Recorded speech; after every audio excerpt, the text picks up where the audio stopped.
Hi everybody. Today I want to tell you a little bit more about my personal growth and development journey. So it all started in New Jersey, in New Jersey State. I was traveling on a highway and interstate, and I was listening to an audiobook. The audiobook is called Think and Grow Rich. I think some of you might know it.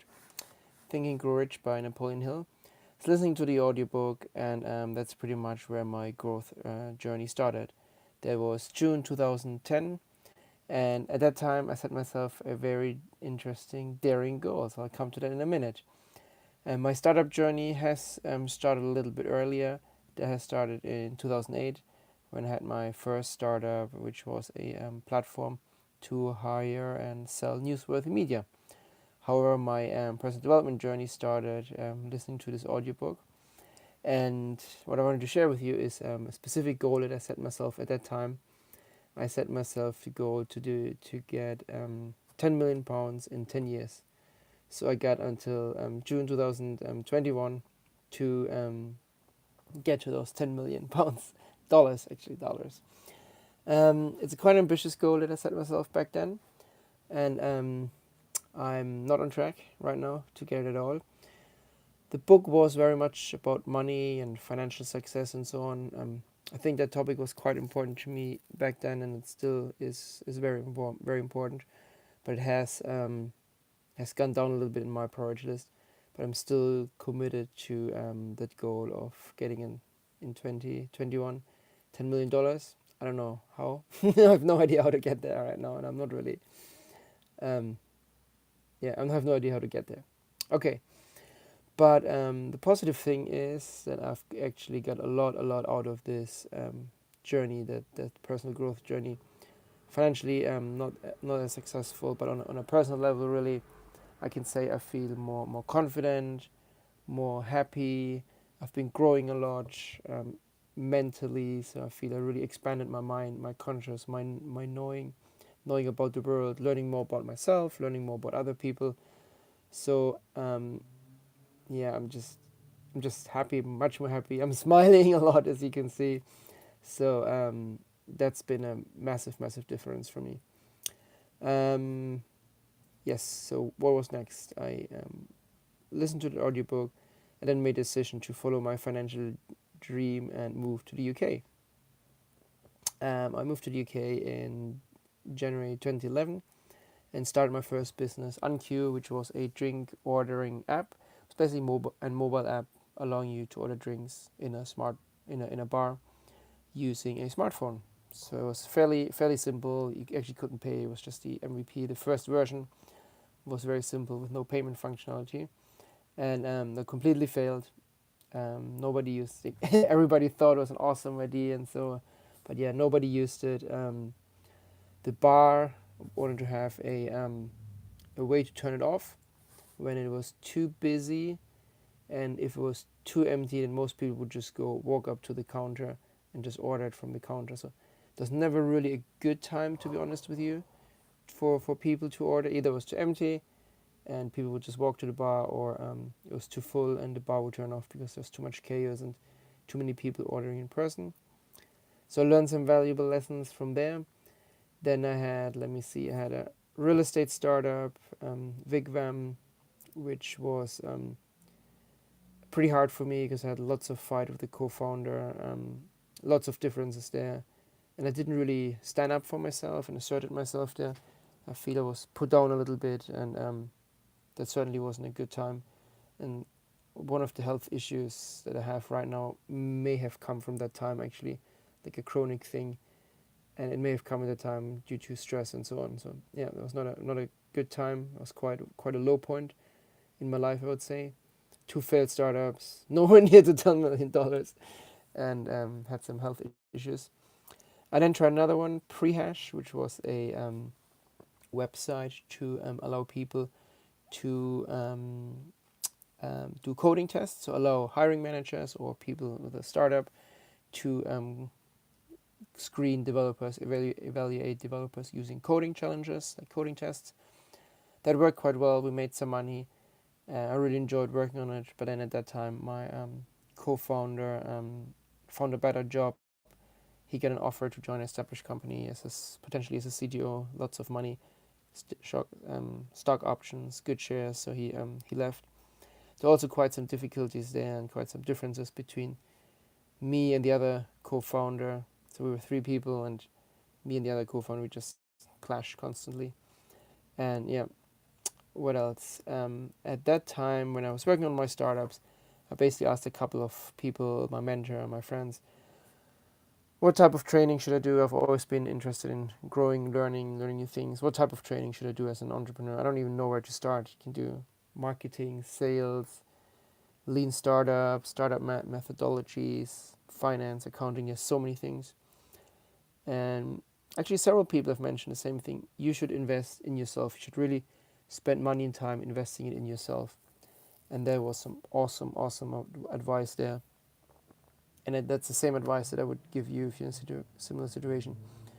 Invest time in yourself, to learn more about yourself, to grow, to find out what you're good at, your weaknesses, which are usually related to some kind of fear and bad experience in the past. Find out what you're good at, and really and work on that. Yeah, so that is my top tip for today. The first thing I've done, the first personal growth seminar I attended was Landmark Education. I did in 2014. Actually did it together with my wife, the first course. And that was amazing. It was really groundbreaking. I got so much out of it. I really learned a lot about myself, but more so about how to work with others, how to enroll others, how to share your story, and so on.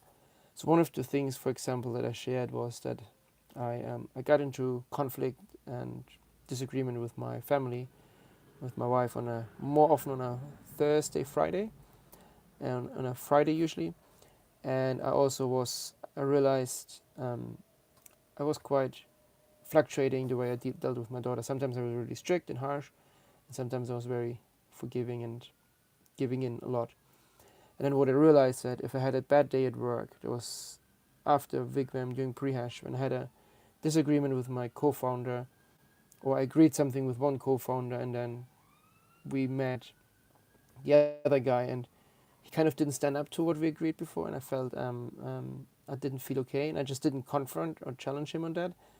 I just stood down and said, we should have a good working relationship. And it was really, and what I realized, the negative impact from that was that I let it out on my family at night. So Friday we often had a team meeting, and then Friday evening, family dinner time, so I would get loud, angry, and yell at my daughter, yell at my wife, and I would start a fight. And I didn't realize that I was doing that. I was just blind, have those blindfolds on sometimes. And once I learned about that, hey, thanks for joining. I'm just talking about my Landmark Education, Personal Growth and Development Seminar. So once I learned about that, it was just like a paradigm shift, such a breakthrough for me, such a realization. And that really was powerful shit. It's really powerful seeing how me not standing up, me not being assertive at work, at that situation, had that negative impact on people that I really loved. So yeah, I found out what a dick I am, or can be. But no, Landmark was really good. I highly recommend all of you to do it. To attend Landmark Education, just Google for it, you'll find it. Some interesting things that I learned about enrolling people, sharing your stories openly. I actually wrote an article on Medium, like a blog post that talked about how good Landmark is at enrolling others, finding volunteers to work for them, but also getting all the attendees to share their stories. And it's kind of like a viral loop, growth marketing, growth hack type of thing. And but it's all like very low tech. It's just people picking up the phone, calling people they love, friends, family they haven't talked to for a while. You had a disagreement with somebody and you kind of lost touch. So it's all about calling these people and reconnecting with them and saying, hey, I'm sorry, I haven't reached out to you, haven't had a chance to connect really lately, just want to get back to you. And using that then to say, hey, and by the way, I'm the Landmark and you should go as well. So that's an interesting way for them to do their marketing. Um, yeah, what else did we do? So we did an interesting eye exercise where you stand like a line of people, you stand in front of somebody and just look into somebody's eye for like, I don't know, it felt like an hour, but it's probably just 5-10 minutes or so. And you just look into somebody's eyes and you don't say anything. It's just silence. And it's really interesting. You can see, you can really feel, you can see into their soul and learn about that person, see their weaknesses, insecurities, beauties, the beauty they are. And that was quite a powerful exercise. Um, through So what else? I continued in doing startups and different things. I also did some contracting on the side. I found a good contract, which was actually quite boring. It was like a records management type of thing, but it paid the bills, so that was good. I then got some stomach problems in 2015, which were quite severe. I lost quite some weight there.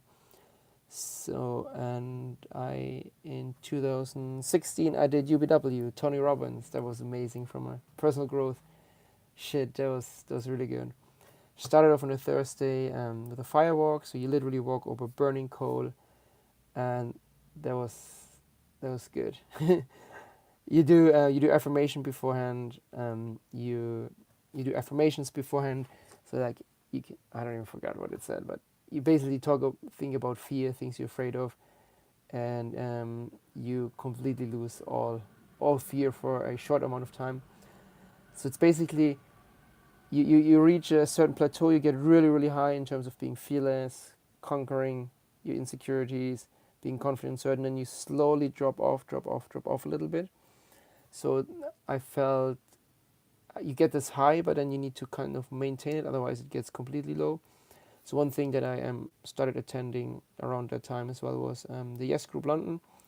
Yes Group London is like a personal development group meetup, and that I thought was really, really good to just go on a regular basis every last Wednesday in a month. Go there in central London and just talk to other people interested about personal development, some crazy dancing and high-fiving and just get the energy flowing, and have usually two guest speakers. And yeah, I hope I can talk there sometime and share my stories. That would be awesome. That's one of my goals. Yeah, so UPW was great.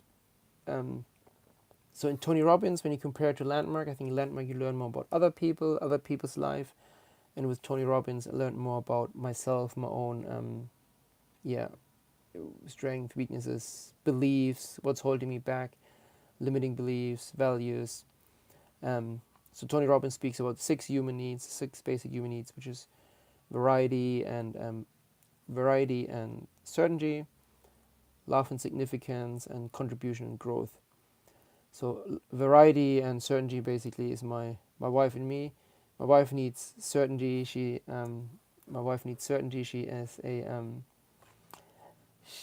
she's a mathematician. She works in insurance. For everything, for her, everything has to be very predictable, very, very certain. And for me, it's more like, I want to try out new things and try this and try that. And if I do the same thing over and over again, I just get bored. And I knew that early on, really. I always knew I wanted to become a management consultant. Fairly early on, I wanted to become a management consultant because I always wanted to work in different industries, try out different things, and I knew I'd get bored doing the same thing. So that, but it was good just putting a word behind it and putting a concept behind it. And then love and significance is another one, and then growth and contribution. And the other thing that is one of my, so usually out of those six you have two needs, and the second one I have is growth, because I love to learn new things. I absolutely love doing seminars and watching YouTube videos and podcasts and talking to people.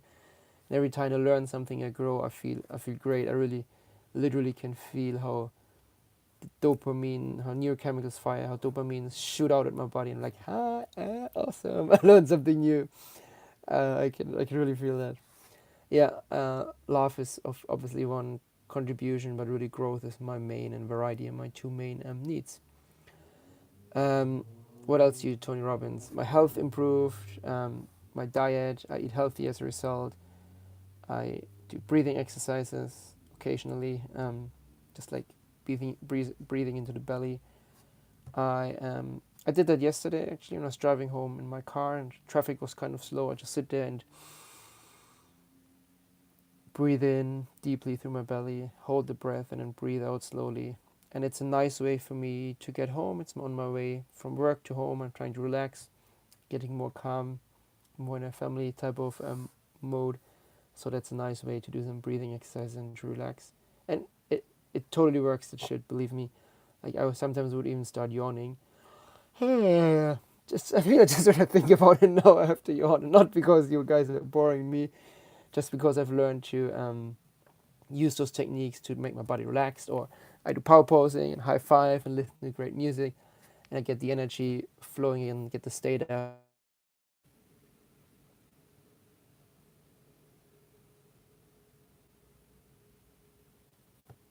I learned quite a bit about. I've done an NLP course, NLP practitioner course.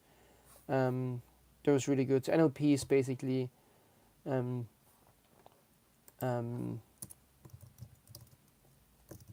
NLP is basically, I call it, you take sociology, psychology, all these different sciences, and you make them very applied, and you get the best stuff out of it and apply it to humans, give people some practical tips on how the brain works. We did some really cool exercises on that and things I've learned there. It's about your language patterns, how you speak, what type of filters you have, what also a little bit about your values. Yeah, that was just quite good. Then I've learned how to hypnotize people. I'm a hypnotherapist, not a. So I've done a few hypnotherapy classes and courses. How it's a little bit related to NLP, how to use language patterns to hypnotize people, to put people at ease.